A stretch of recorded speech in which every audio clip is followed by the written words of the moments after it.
I'll get organized here in a second. Trying to adjust the strap on my hat. Okay, there we go.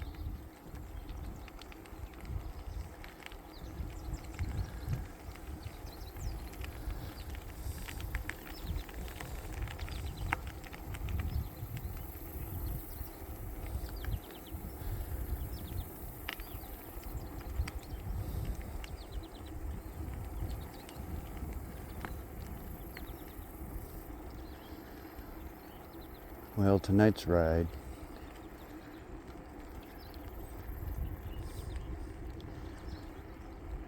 is to break in the brand new bearings and brand new grease.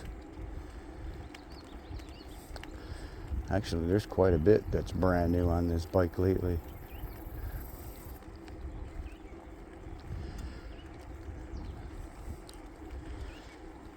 I was down for a week. I had eye surgery on my right eye, which is the only visible eye I have left. So that in itself was pretty scary. The fact that they were gonna do surgery on the only eye that I could kind of see with. But that was the problem. I can only kind of see with it. The best way, I'll get back to the new bearings, but the best way to describe the way that I actually saw things, or the way my vision was before the surgery, the best way to describe it, it's like a early fall morning, where it's not quite frost, more of a dew, but not really even dew, because that is just really blurry.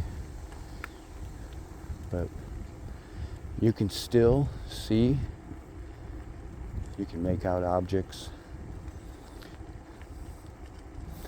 but everything had a fuzzy halo around it.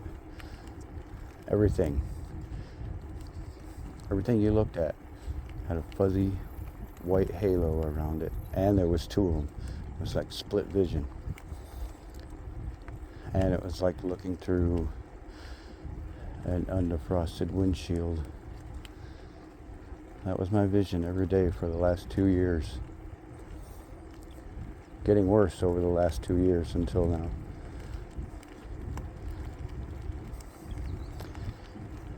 So now,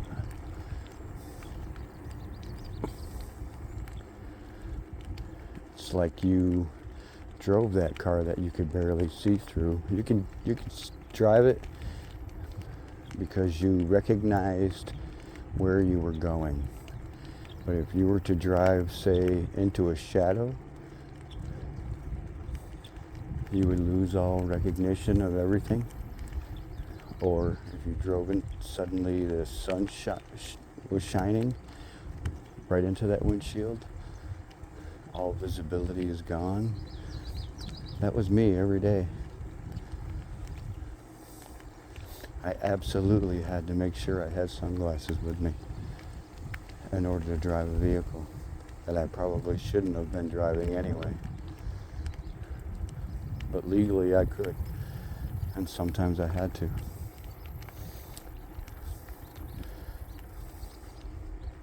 But anyway, so imagine taking that vehicle that you can barely see and dropping it off that way at a car detailer. I wonder if our puppy friend will be out and come run with us. This is where he lives, right here to the left.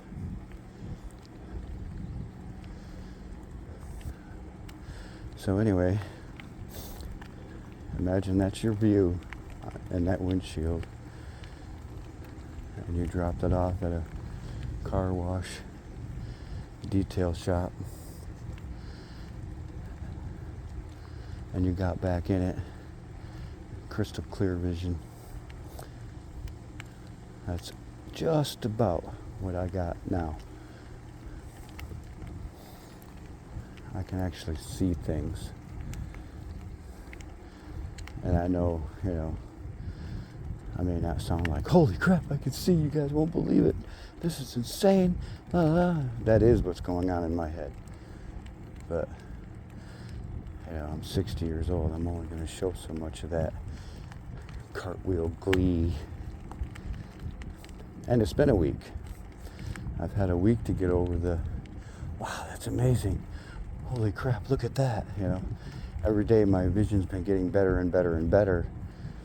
But when I woke up out of surgery, it was immediately better than what it was when I went in.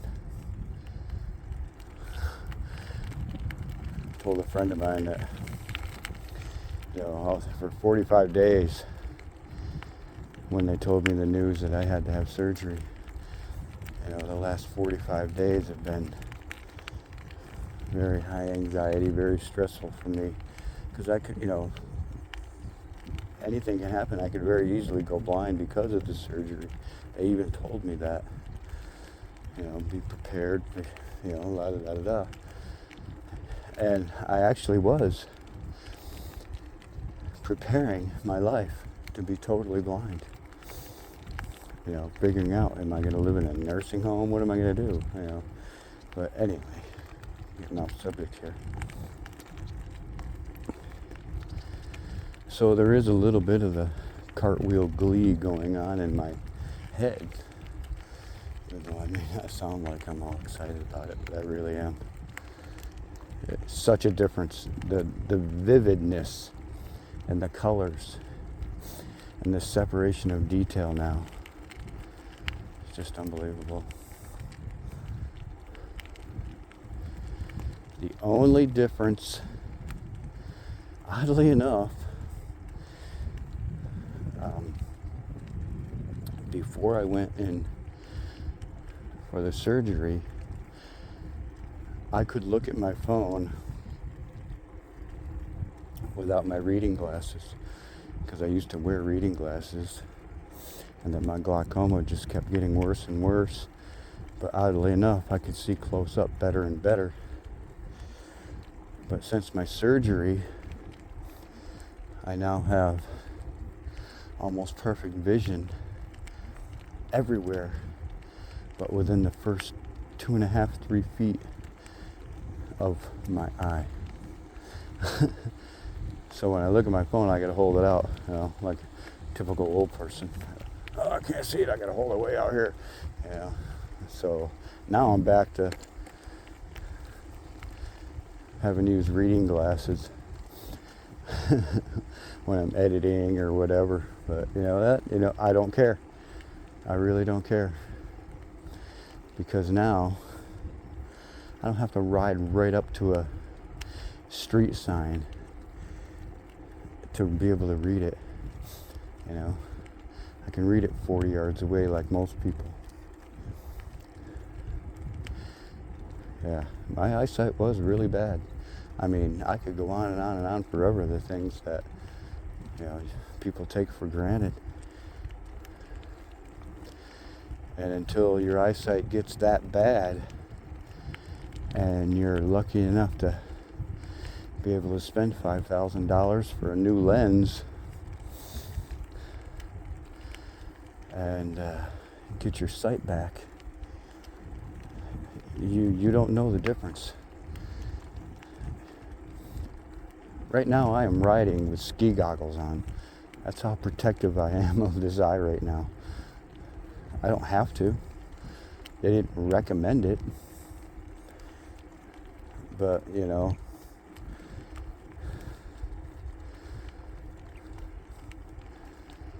I think it's just pretty wise for me to start paying attention to how easily it is to be blind. And truthfully, I hike anyway with ski goggles when it's windy. It's kind of breezy tonight. It's up 10 miles an hour, so. And that's it. And I can keep my eyes wide open when I'm riding because I don't have that wind drying out my eyes. And some of you right now are like, yeah, but they're uncomfortable and they get hot and they don't vent, and you're right on all three of those things. But you got to spend a little money and get decent ones, because if you don't, you're going to spend the money anyway. If you try it with 3 or 4 different pairs of cheap ones, you might as well take that $80 and buy a really good pair of ski goggles, and that solves the problem. It's all about quality. You're not going to get what you need at Walmart.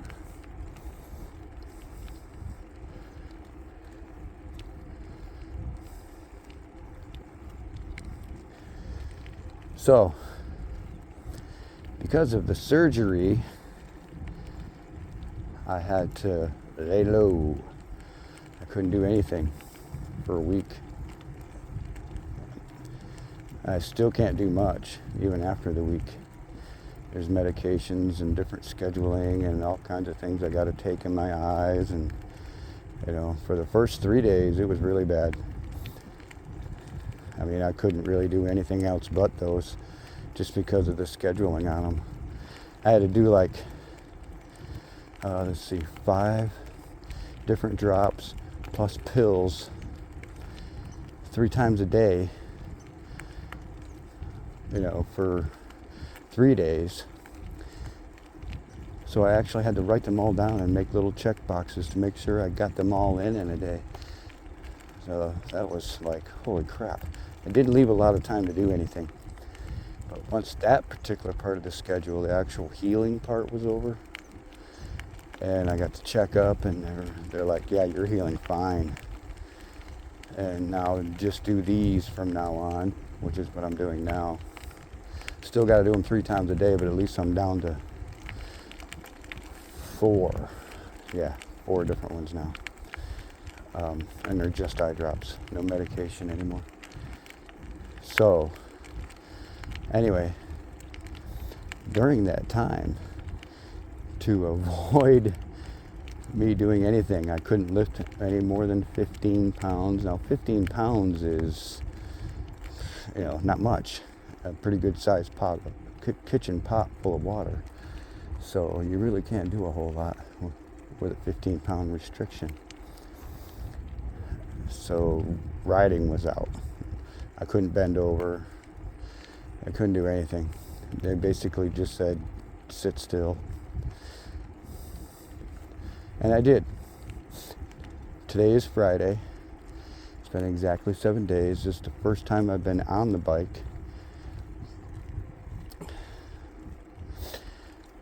But during that week, what I did was I worked on the bike.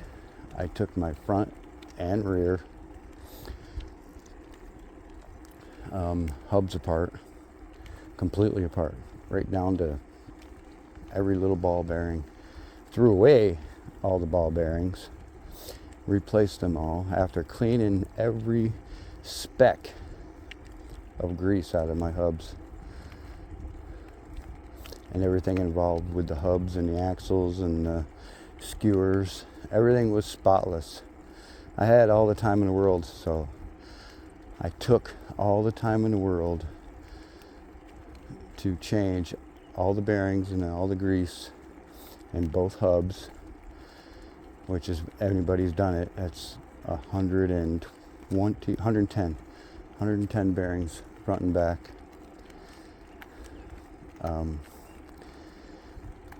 I changed and upgraded to a heavy duty brake cables and shifter cables. That alone, I mean, holy crap, the difference and riding right now because of the new cables. But the wheels roll so nice.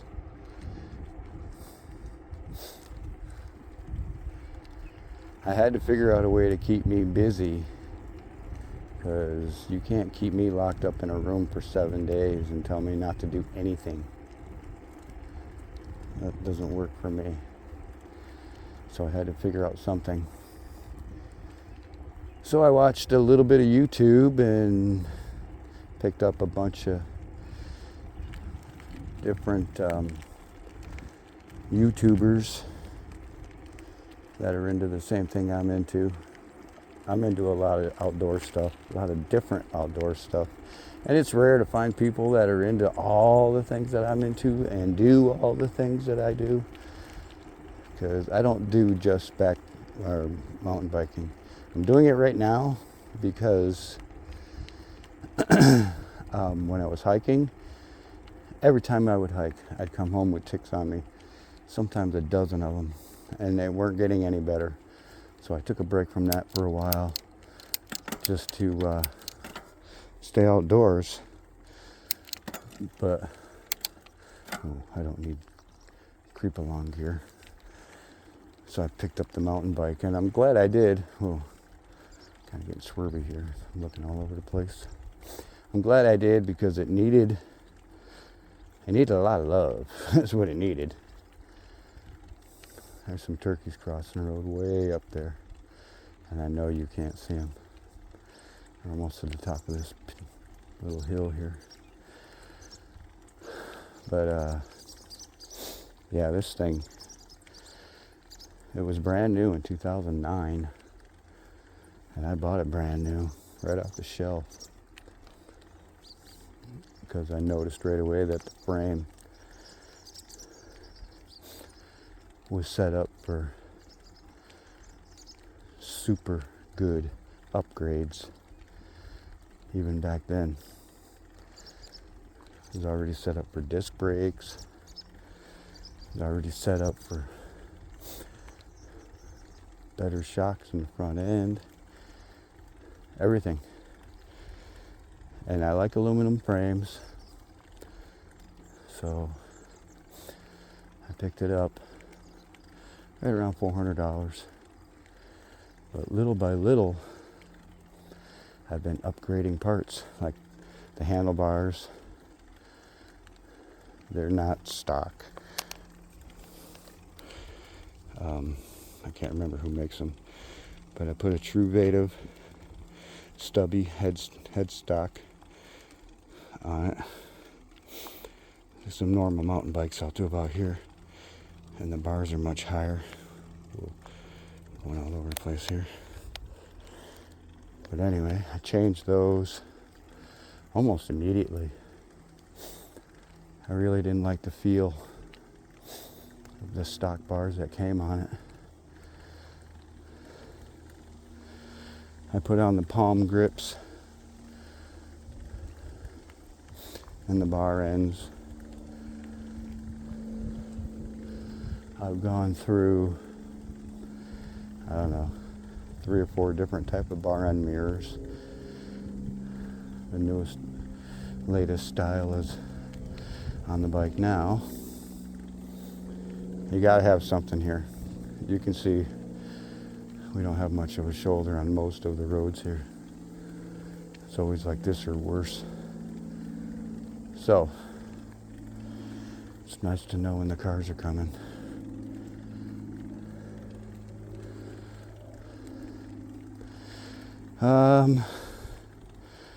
I put new metal flat pedals on it.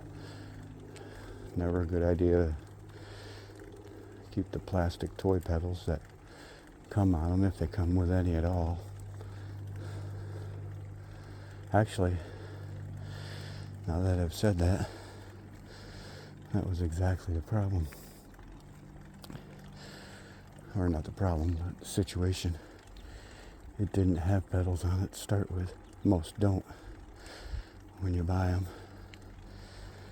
But this one didn't have them, even being a entry-level hardtail.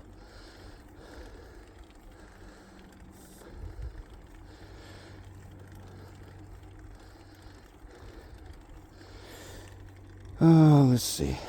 What else have I done to it? Gone through a few different saddles.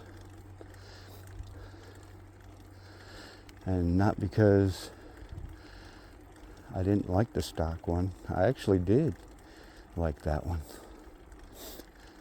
I rode the piss out of that saddle. Probably put 2,500 miles on that saddle. But that was the problem. You know, I've had it since it was brand new. Ooh, that was a little bit of a climb. So, you know, it had some cracks and some of the insides were exposed. Gotta kick it up a little. All right.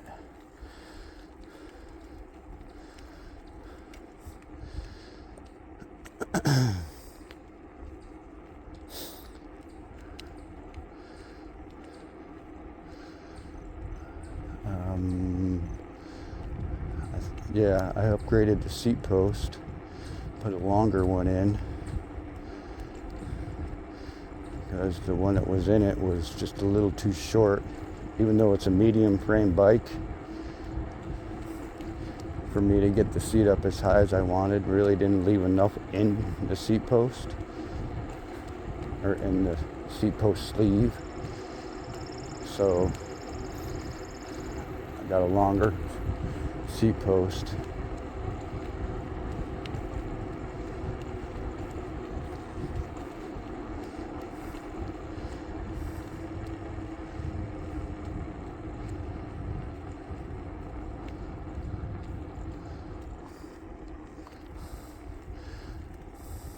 I already said I upgraded the cables. These new cables I have had a thin coating of some kind of a plastic over the wire, over the cable itself. Even the housings felt way different. It reminded me of gooseneck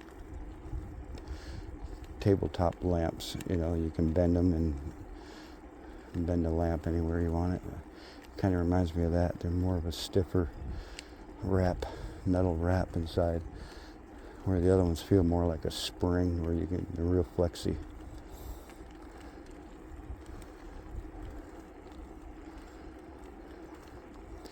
And I was able to get them in blue, which is cool.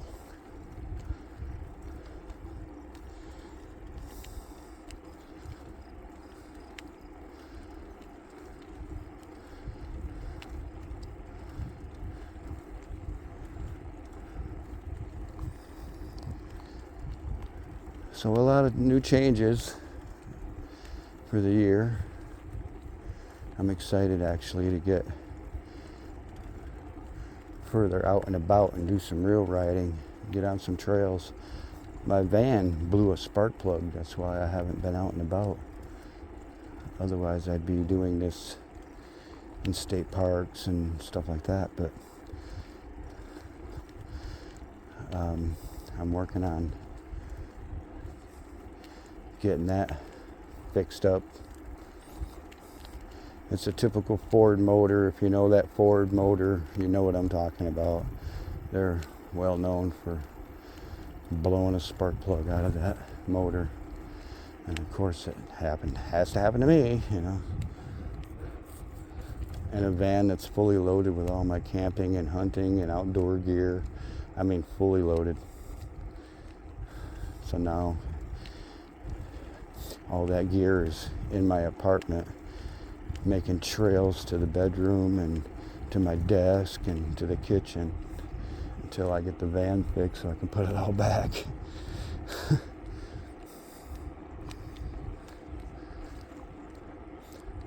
I do have another van, and I may put that one on the road in the meantime. I'm not sure. We'll see.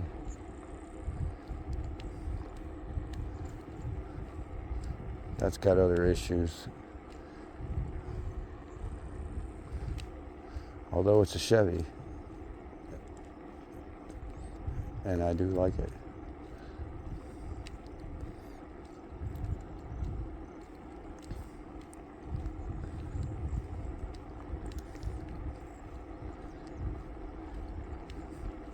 This bike rolls so nice now with new bearings and new grease.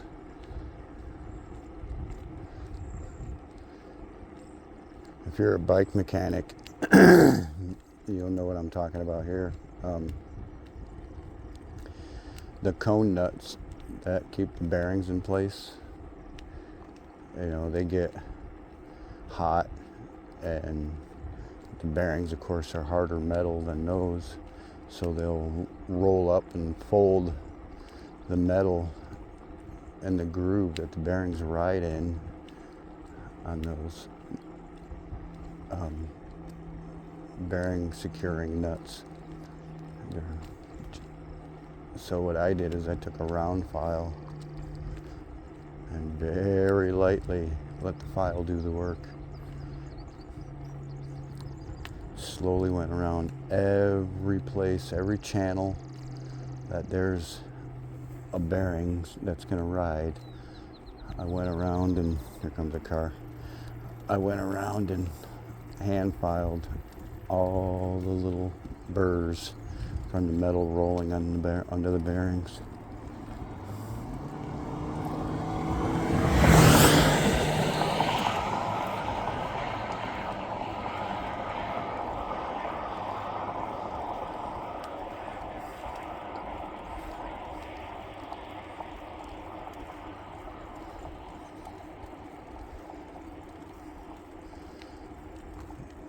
So there was absolutely no flat spots or divots or burrs or anything for the bearings to hang up on as they rolled. Now, I don't know if you would feel the difference in riding because it's so microscopic and minuscule, but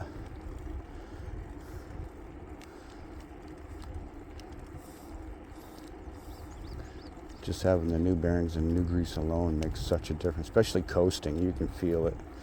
This thing just wants to take off now. Between that, new brake pads, new brake cables, this thing wants to go, and I can stop it too.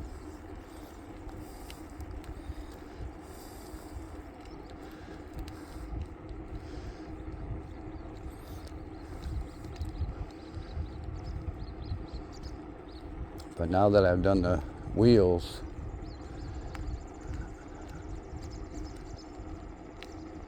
I'm going to,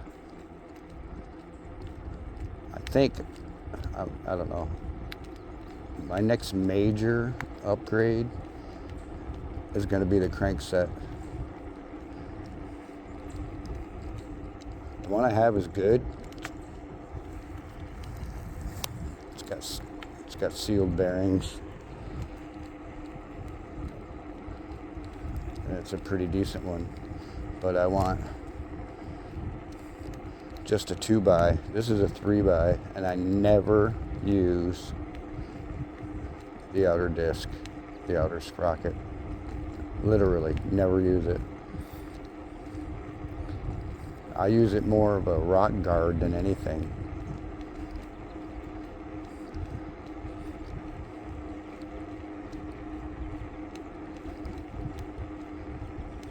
I haven't pedaled in quite a while.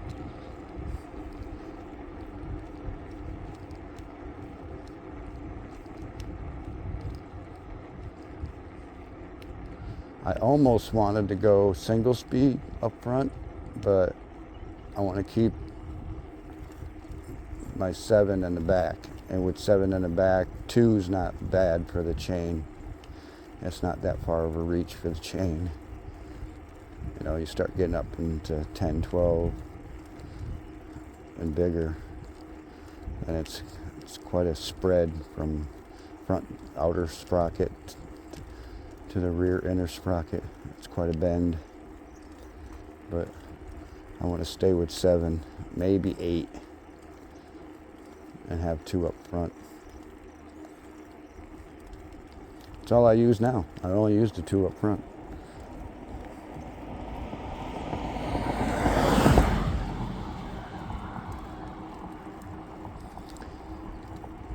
So I think that may be my next major upgrade.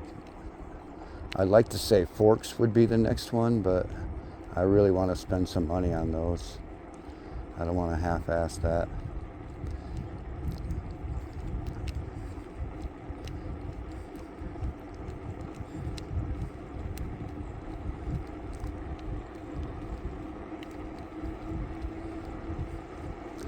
And the longer I wait to buy forks, they're just gonna get better and better and better as time goes on. So by the time I get to the point of forks, they're just gonna be insane. So, and of course I'm gonna go air, as far as I know. Who knows?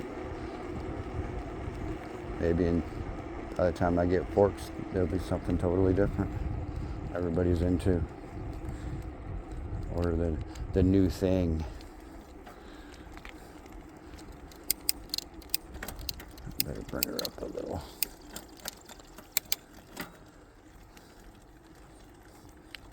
This has a mega low range in it, so it goes from a pretty easy, this is second right here, pretty easy second gear, climbing gear, but you snap it into low range and it's like, it's almost too far of a jump, so I hardly ever use it.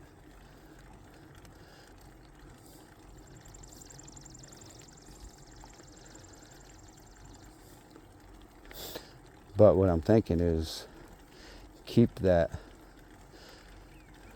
34, because that's what that is, and that super low range. That's a 34 tooth. Keep that, and then work down from there.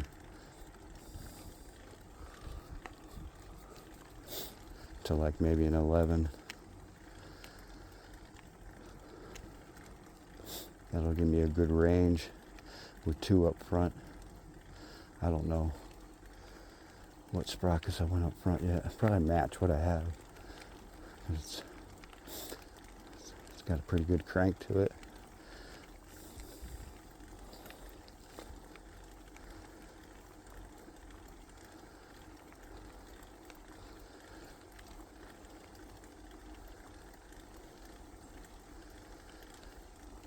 But yeah, that was a lot of fun. I got a freewheel in this thing. So 90 bearings, one by one. Most of them are in the freewheel. The actual hub only holds 20. No, 18.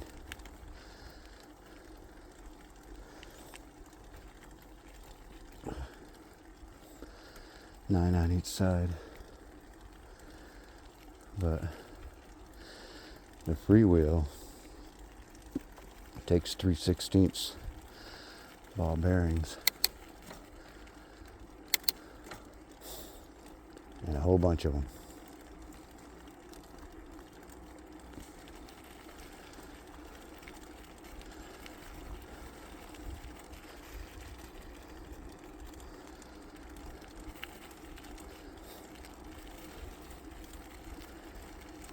A lot of people are mowing right now. That's why you hear me sniffling. Hay fever.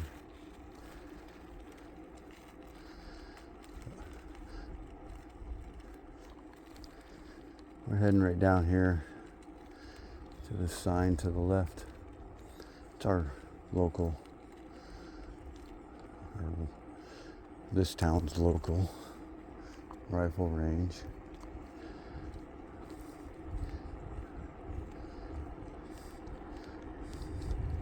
I basically just wanted a decent, easy ride to get those bearings set perfect. So I get home tonight, I can check the anchor nuts and the bearing cone nuts, make sure everything's nice and perfect, because tomorrow I got a pretty decent ride planned out. You know, like I said, I've been down That's another advantage of having a mirror. Twisting my old body around to try to see.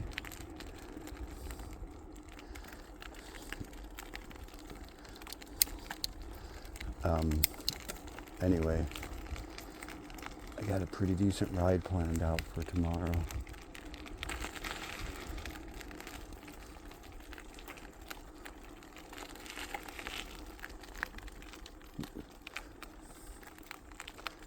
This is a pretty nice rifle range. I come here every late August. I was going to say September, but ouch. We have 200 yards. Well, you can't see it because it's right around the corner of that road there, but that one right here directly in front of us is 100. But it's a pretty decent range. This is for pistols right here.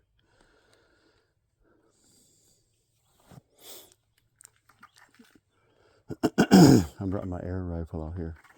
I have a 22 caliber air rifle. And right now you're probably thinking, air rifle, what are you going to do with that? Yeah, well, you'd be surprised. This air rifle, you hit a turkey in the head and the head's pretty much gone. It's got a lot of power, a lot of velocity. But I'll get my air rifle out here and I'll make a quarter size hole at 50 yards with it all day long.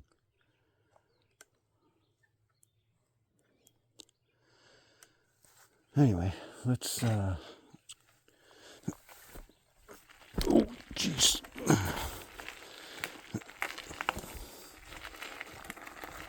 Let's keep riding. I just needed a place to turn around.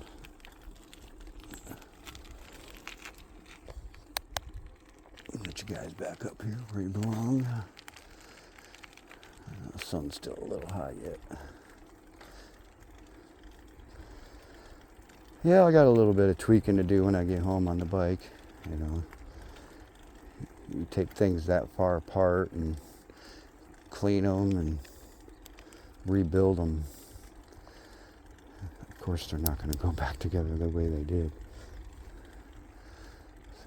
You don't have that worn out gap to fill anymore. My derailleur's just a little bit off. I noticed when I put the back wheel in that the actual heel of the back of the frame actually, like, I had to spread it a little bit. As you know, the new bearings, they weren't all wore out. And evidently I gained almost a 1/16 of an inch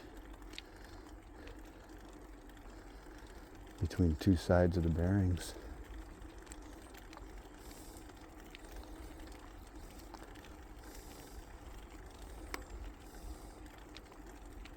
Or the two sides of the hubs and the bearings wore out on both sides of the hub, let's put it that way.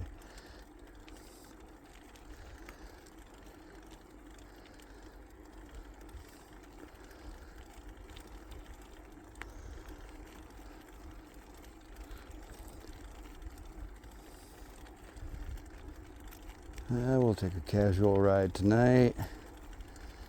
Go back over it all, tighten up this, tighten up that. I'm doing a light ride. I don't have any of my bags or my rear rack. I don't have nothing on. I stripped it down and took everything off so I could clean it a little bit here and there.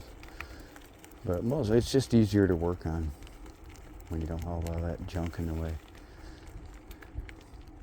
You know, you grab the chain, it's all greasy and oily, and then you start grabbing your luggage racks and your stuff that's just doesn't need to be dirty. Just take it off.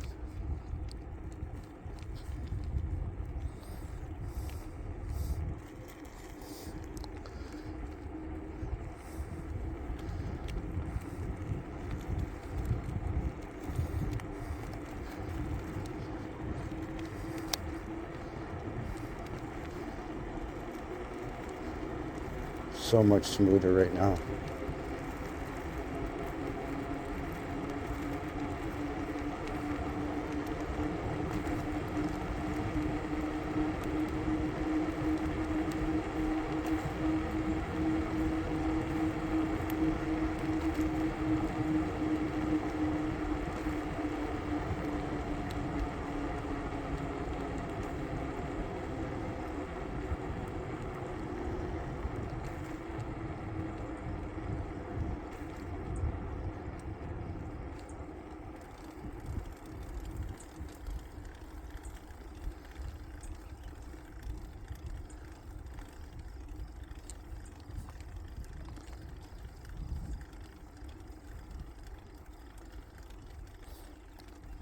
Right now you're probably like, why didn't you keep that speed going?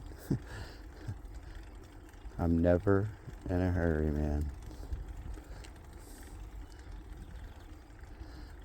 I ride for the exercise just as much as I do the scenery and the enjoyment of riding. You know, I like to do the pedaling. The pedaling helps me in a lot of ways. You know, when I get out here, I'm just right around the corner from where I hunt. And when I get out here in the fall, especially the late winter when there's a 2.5 feet of snow and 5-foot drifts, you gotta trudge through that crap. Unless you're a type of hunter that doesn't do that. I was gonna go a different direction with that, but figured I better not.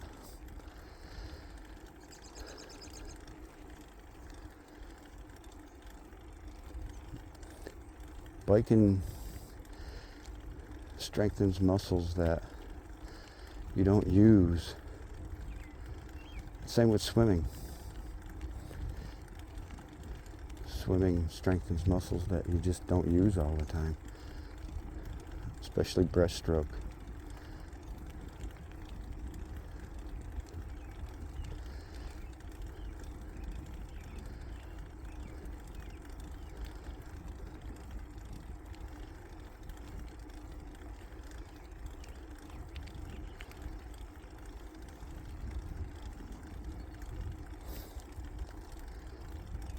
When I was a hardcore gymnast, that's right, I was into gymnastics, but when I was a hardcore gymnast, to help tone my triceps, I would get in a pool and I would do laps with doing nothing but doggy paddles with no legs.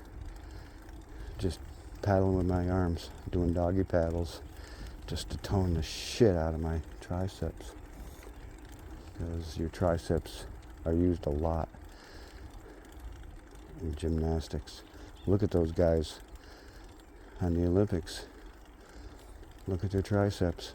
They're the biggest part of their arms. It's insane.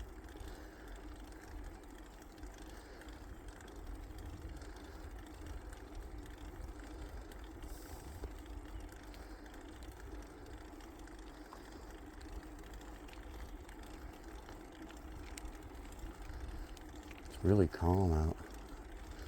I'm surprised. Well, it's calm right here. Sorry for the arm. A spider web go across my face.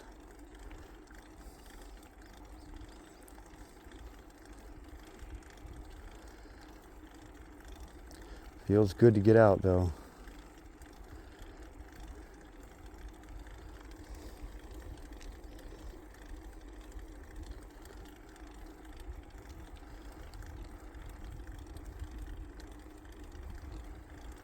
I've been cooped up in my place for a week, actually a little bit longer, because I had to make sure I stayed completely safe for 3 days before the surgery too, because I had to do a round of different type of eye drops to prepare for the surgery.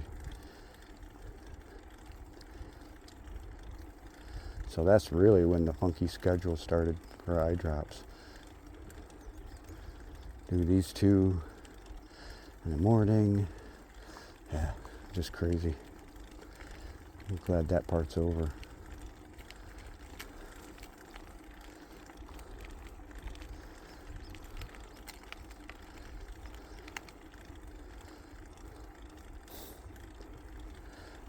I really like these slow, gradual climbs.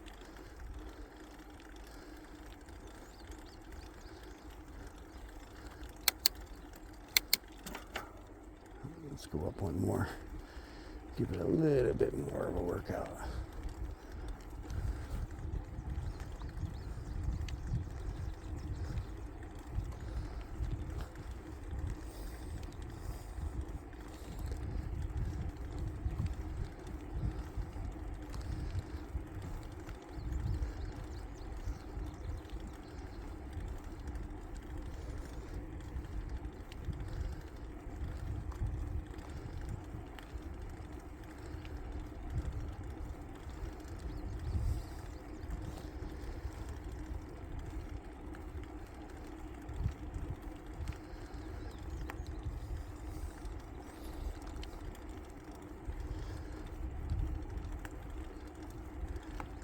That's almost deer o'clock. You could start seeing deer anytime now, especially with this weather. It's a little bit humid, but it's cool. It's comfortable. Let's put it that way. Not cool.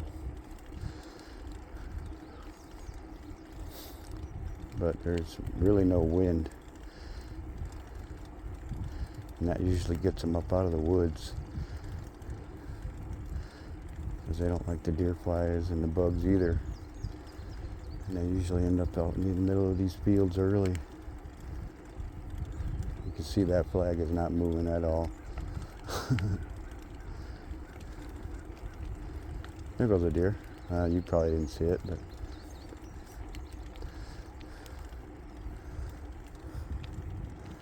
ran right across. Right here where this road is, where we're about to come up on, that's actually part of my hunting land.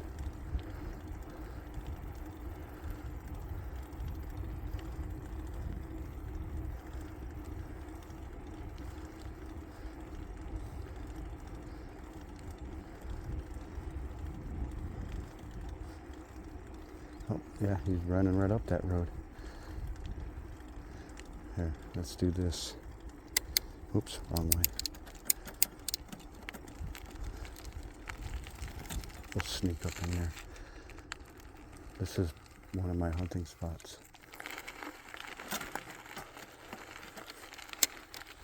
Oh yeah, there he goes. Oh shit.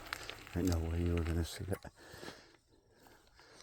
Yeah, this is one of my hunting spots. You go all the way up to the top, and I park, and then I come back down, and I go off to the right here, and I hunt. Nobody really knows that this is huntable because it's not marked in any way along the road.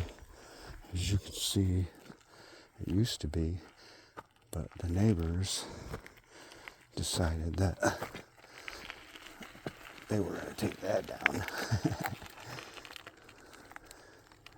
And I'm not complaining because it helps me too, because it is a very small woodlot. There's really not much to it.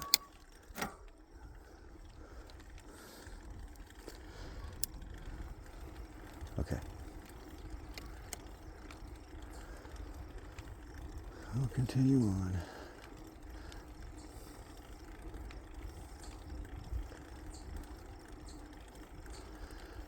But these woods right here to the right are all part of it.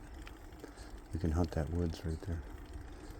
So they come up out of these fields here to the left, and vice versa, they go back and forth.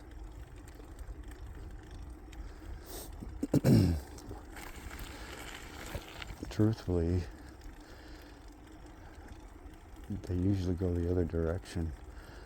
I think that they were actually coming out of the woods and going into the field, but the yearlings weren't coming, and Mom saw me coming, so she scooted back across, because usually in the evenings they come out of those woods and go into these fields here to the left. So I must have a brake cable too tight.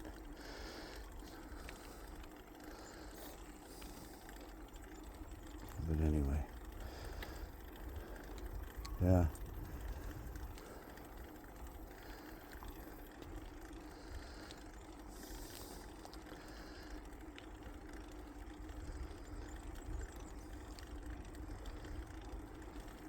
If I wanted to get my brand new bearings and grease covered in dirt dust, I'd go up this road, because right here to the right is the land that you can hunt.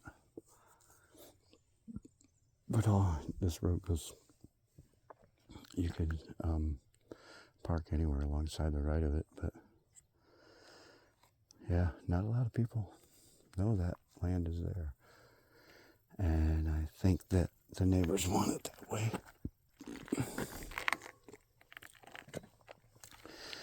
Anyway, we'll continue on here.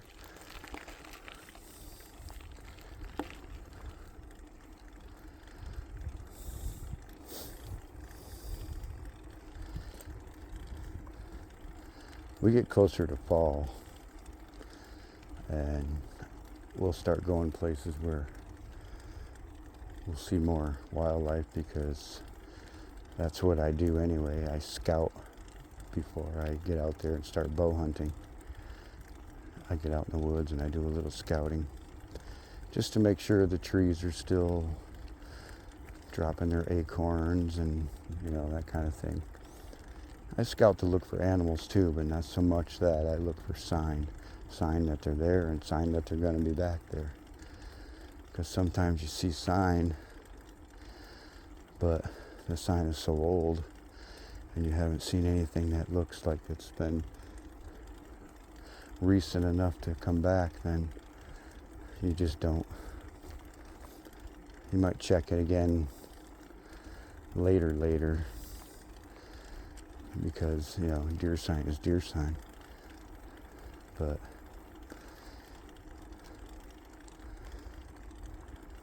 you want to try to up your odds too, You don't want to sit over something that you're wasting your time.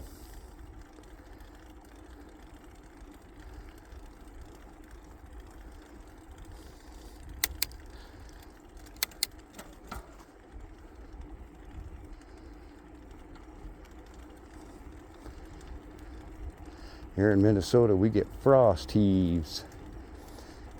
The ground freezes underneath the road and expands the ground, so it makes all these cracks in the road. And then comes springtime, people drive over them and bust them all apart, and they become potholes.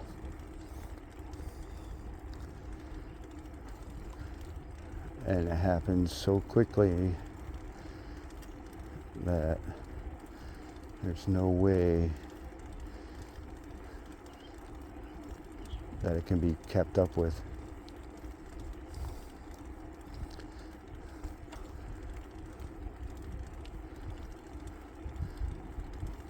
It's worse down in the cities.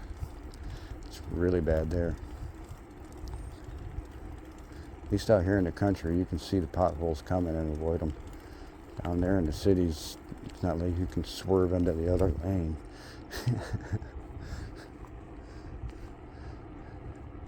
Most times, they're unavoidable.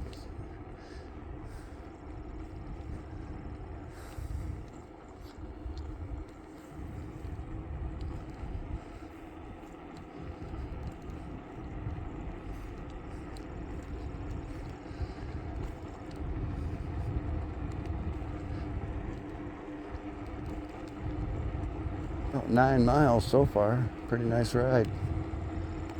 I could have worn a sweatshirt and been comfortable, but I'm not cold to the point of like burr.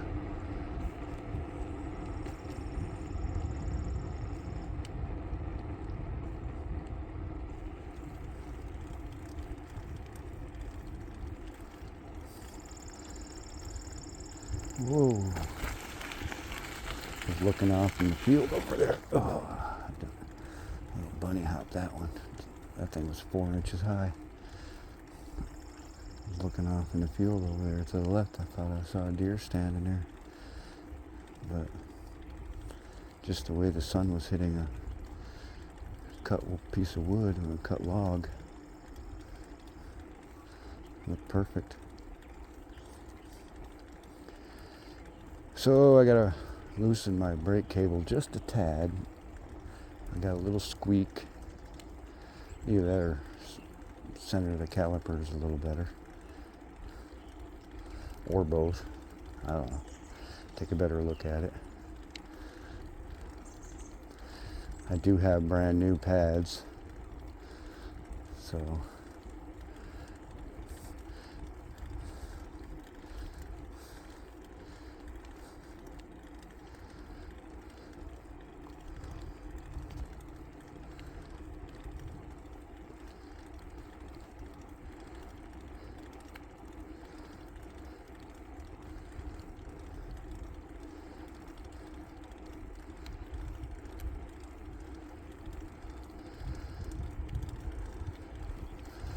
pretty sure we're going to be able to do our run tomorrow. Our run tomorrow is going to be some miles.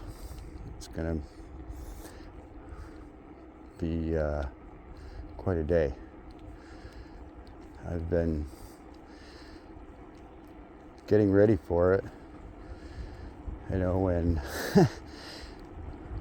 the doctor says, I want you to sit on your ass for a week,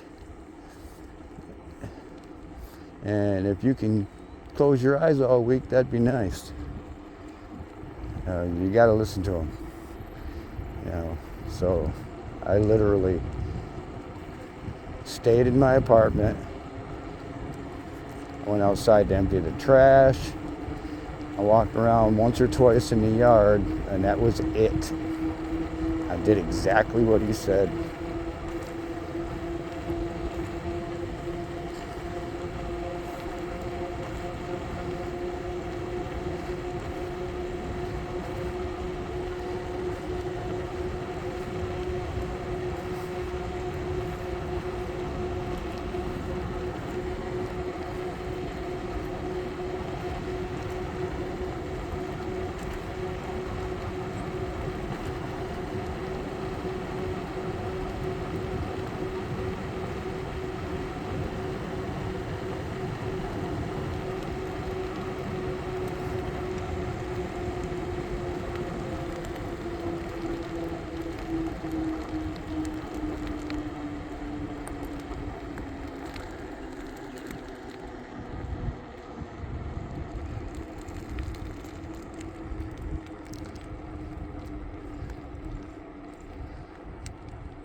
That was fun. That was a good hill. So, yeah. You know, the doctor says, there was no point in trying to talk over that. Doctor says, sit on your ass, you do it. So, I've been planning tomorrow most of the week. You know, my backpack is ready to go. I don't think I have to put anything in that. And I'm not even kidding. Oh, yes, I do. My solar charger. It's charging on the landline right now. That needs to go in there. Other than that, it's ready to go. I even got my spare ski goggles just in case something happens. I mean, I can wear wraparound sunglasses, and I have at least 3 pair of those because they are really comfortable when you're riding bike to keep the light from coming in from all directions. But it's the wind that I got to keep out of my eye, not so much the light.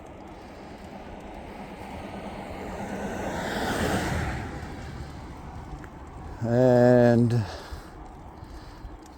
a few tweaks on the bike. Mostly in the rear derailleur area, I can feel that.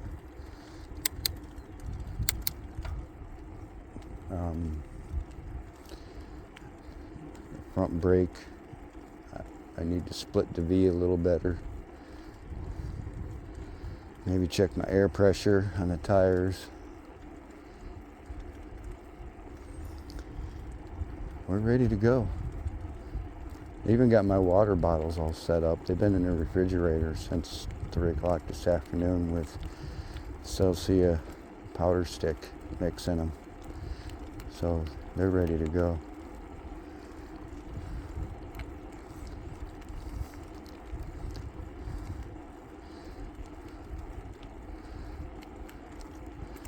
Should be a fun day tomorrow.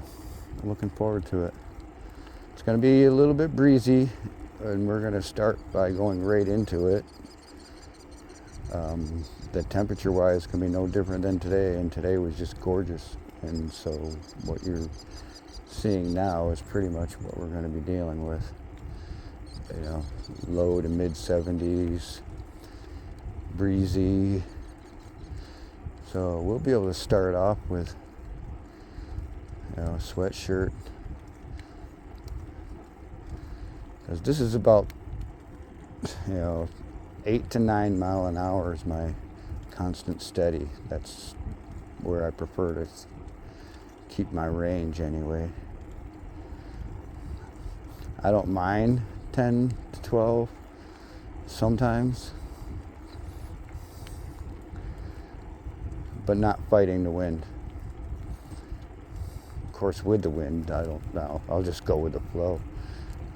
Just crank it up and go with it, but that's not your actual. My actual average usually is between 8 and 10.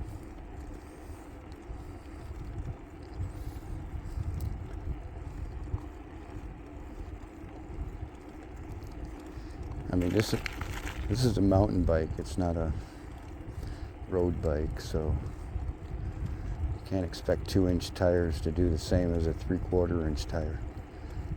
It just won't happen. And I prefer 2-inch mountain bike tires over the 1.9. Actually, I prefer wider, but can't fit them on this frame. That would be a totally different bike.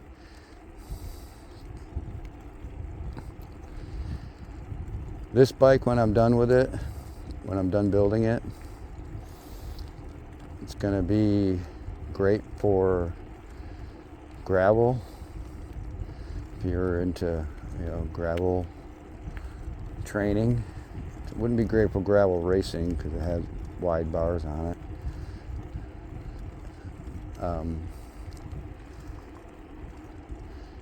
It's great for cross country.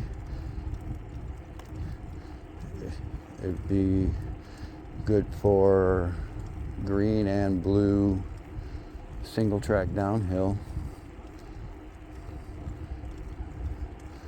If the blues are, have a swing around trail, or if there's any drops or jumps or anything like that, if you didn't want to take a hardtail over that, if they had swing around trails that go around that, avoid that. You could do some pretty decent blue trails when I'm done with it. Right now, it wouldn't be able to handle much more than a green trail. Front shocks are good, but they're made for the kind of trails you see at state parks and state forests. They're not made for single track. The frame's okay for it.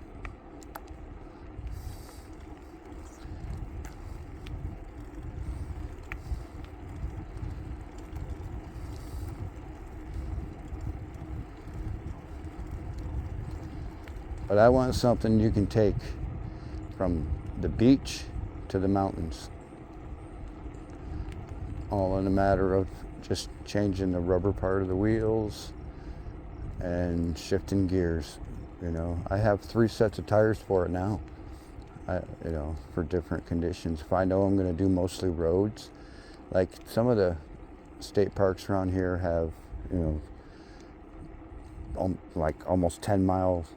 Maybe they are 10 mile long. Some of them, I don't know, haven't been on all of them, but some of the parks that I've been on have bike trails that are 10 miles long, but they're paved. Well, there's no point in bringing your mountain bike tires on that and wearing the shit out of them. So I have a pair of 1.9 street tire, more like an aqua tread kind of deal. You know, you would see, and they're great on bike pavement. Oh my God, because it's so smooth. It's just beautiful, especially with your front suspension locked tight. Oh, gorgeous ride. And I also have a set of Super Navi mountain bike tires for days when it's kind of sloppy, you know, like early spring, and you just want to get out and ride, and you know it's going to be muddy, and your buddy talked you into going to the trails, some of the state forest trails where the four-wheelers can't get in yet because it's too muddy. Well, mountain bikes can get in there, and we do. And I also have a set of mountain bike tires that are they're aggressive, but they have a smooth, hard compound center line. They're usually the ones that come with mountain bikes that you see on, you know, entry levels. Sometimes Walmart bikes, but not usually, because they're a little bit above Walmart bikes even. They kind of remind me of a tractor tire, back tire on a tractor, the way that cut design is, but they have a center line down the middle of it that's harder compound. So when you're going straight down the road like this, you don't feel the grooves.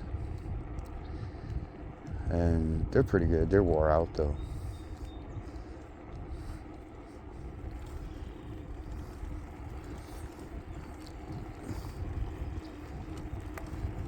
They got a pretty good flat spot in them.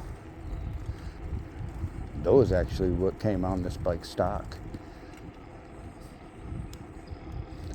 And I rode them for a couple, 3 years probably before I changed them, and then put on a pair of Maxxis, and that was a mistake.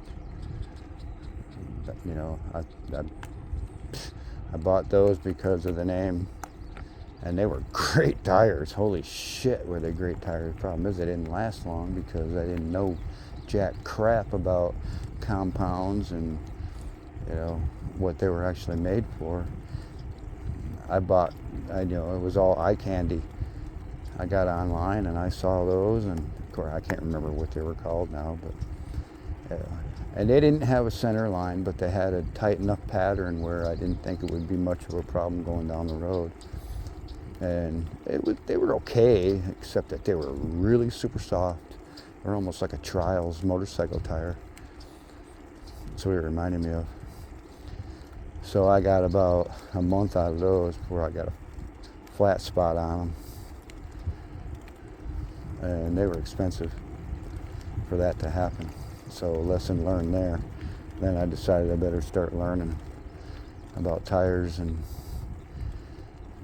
different compounds.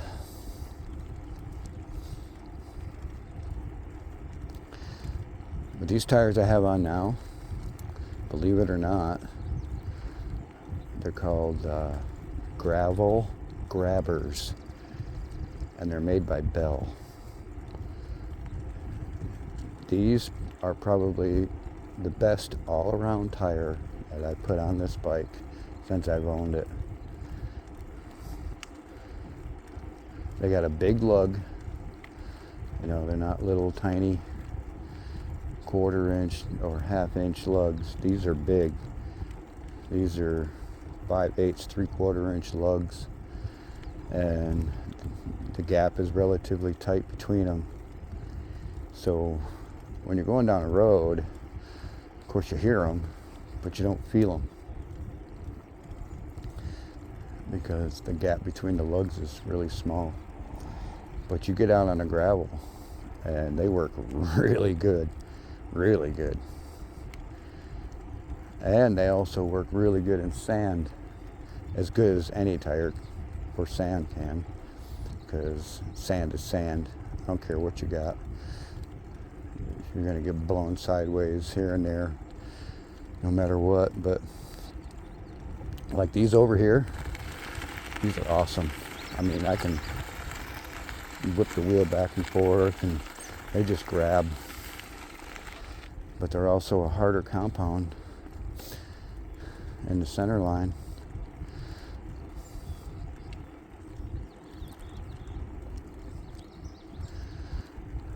I looked for them online and you can't get this exact lug pattern. They make something close, but the lugs are smaller. I might get those anyway, just because I like these so much. They may be close enough, but these are 2-inch, and that's the part I like about it the most. I like a little bit wider tire, and usually wider you get a little bit more of a stance too, higher stance off the rim, so you get a little bit more cush with a 2-inch tire. I just like them. They're just perfect for mountain bike, for the old school. You know, newer bikes now, you can get the 212s and 230s and 245s. Those are pretty wide tires. You're almost getting into fat bike tires, which you get up around them. You're almost getting up into 2.5, 3 inches wide.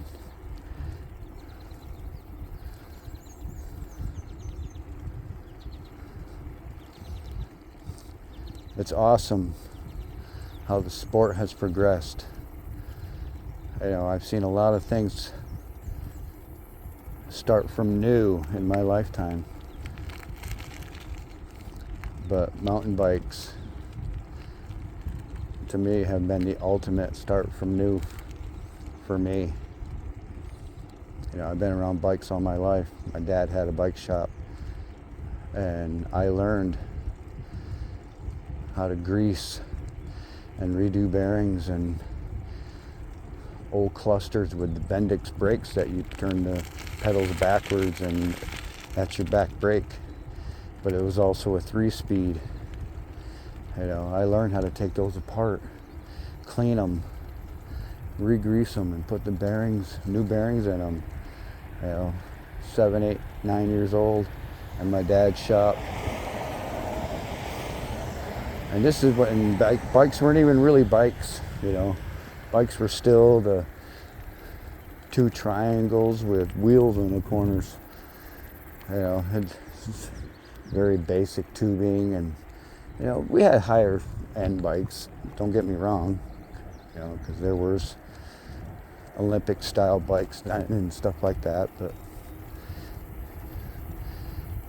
a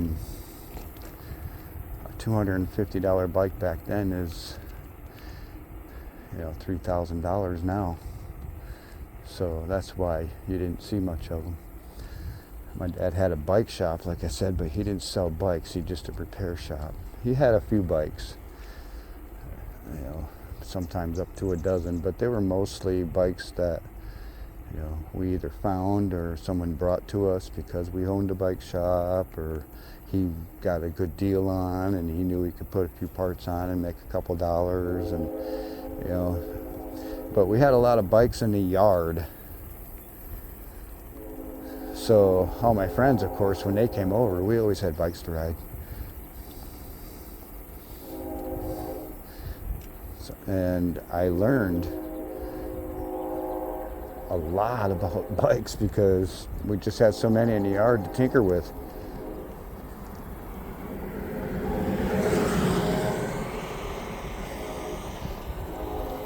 I can remember when 10 speeds came out. That was the coolest thing ever. I remember when I rode my first 3-speed big bike, adult bike. I had a 3-speed orange peel when I was a kid. That was kind of cool. I had to shift around the crotch tube, so you could shift it like a hot rod. Had slick, flat slick in the back and a really small 12-inch wheel in the front. It was fucking cool as hell. Me and my buddy Robert Heath had one. And everybody had a Stingray. I mean, that was just a bike to have, and everybody had one. They were so popular back then that, you know, everywhere you look. Nobody stole Stingrays back then because everybody had one. I had 3. And my brother had 2. We just, you know, they were everywhere.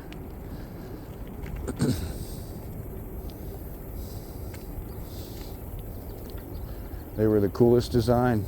They were the ones everybody wanted to make choppers out of. Extend the forks, strip it all down. So it was just, you know, no chain guard, no fenders, just a seat, no high sissy bar, high-rise bars. They were great for doing wheelies. They were the best.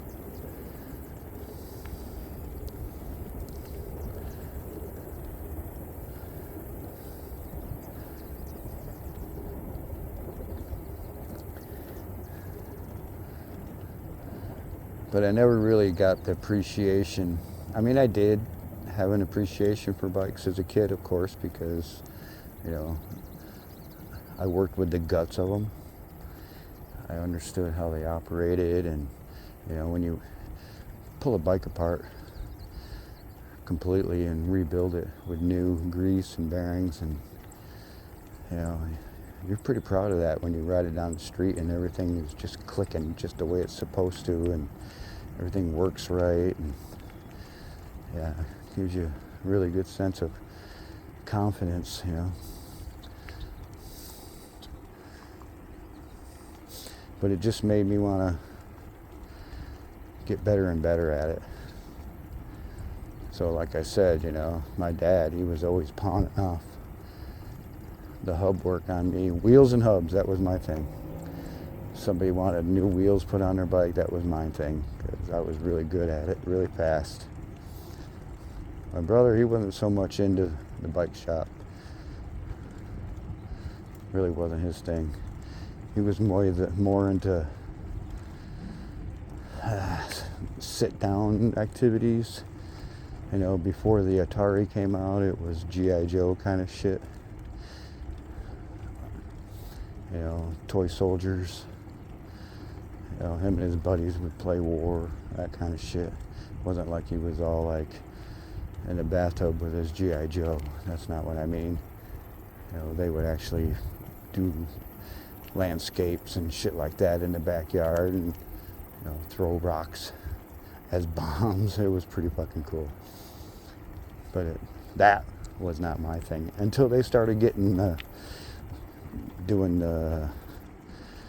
like a diorama kind of thing, where they were building their own houses out of sticks and logs and bridges and bringing out Hot Wheels and all that kind of shit. Then I was into it. I thought that was cool. But anyway,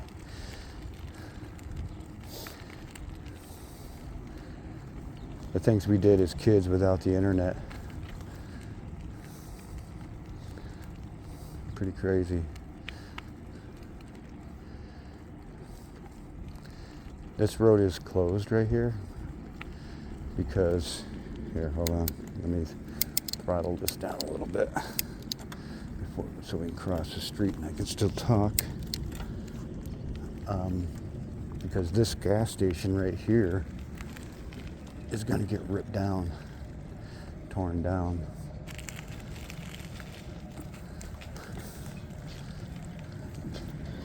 And the one that was here has already been torn down. Whoa, playing with the camera, almost fell on my face. There used to be a gas station. Well, actually, it was further. You can see the sign right there.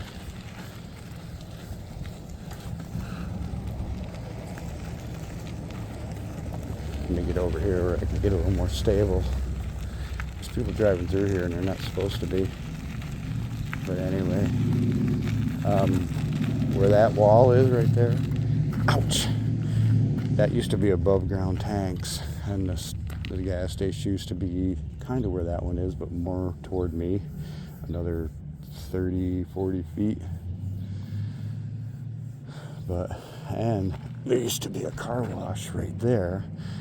That was part of this store that was right here. Now what's going on is this is going to be a whole convenience center. There's going to be a car wash, a convenience store, a garage. Basically what was here, except it's all going to be one place now. One owner, almost one building. Except for this street that's right here.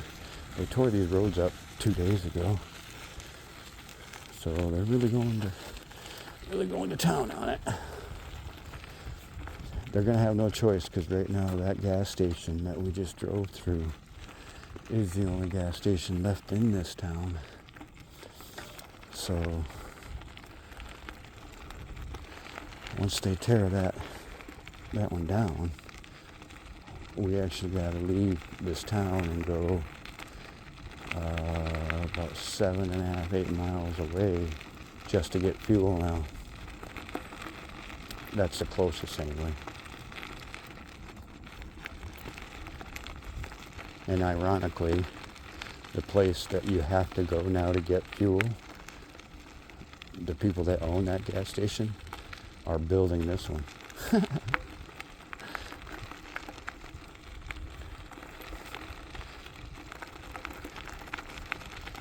So, the town is getting an enema.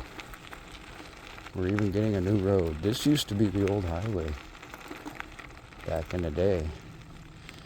And because they moved the highway, is the reason why this town kind of went ghost town.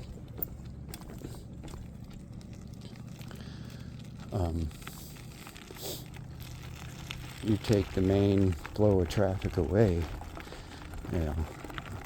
it's to the right that way about 3/4 of a mile. And now it just runs right alongside this town. But you take the highway away like that, sure as shit, it's going to change the economic flow here. So everything they're doing right now in this town, this new street, brand new gas station,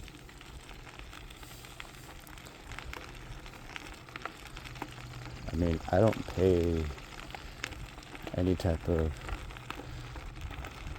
property tax or homeowner's tax in this town or this county, but sure as shit, the taxes are going to go up around here, because this town is not a wealthy town for all this to be happening right now. And this isn't even, I mean, that may be the major construction that's happening in this town right now, but there are a lot of other things going on. Off to the left here, down the industrial park, there's a couple new buildings being built down there too.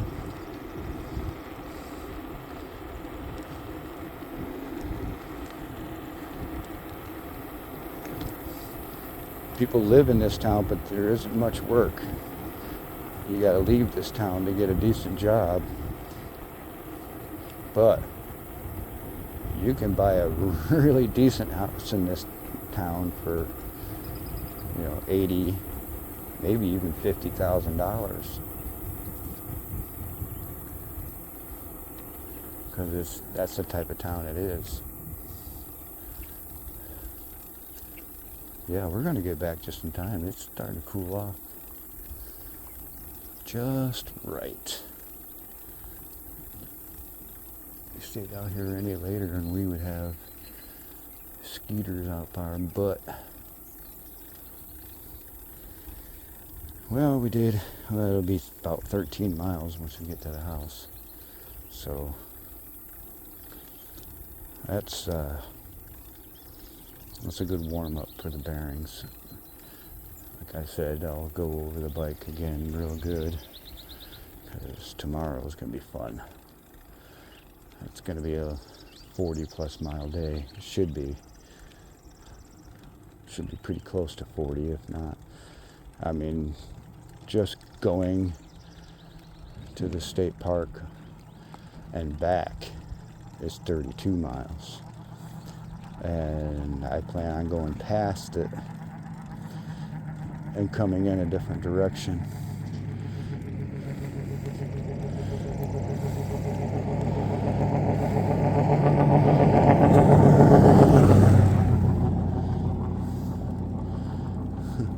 That boy's got some mud tires on.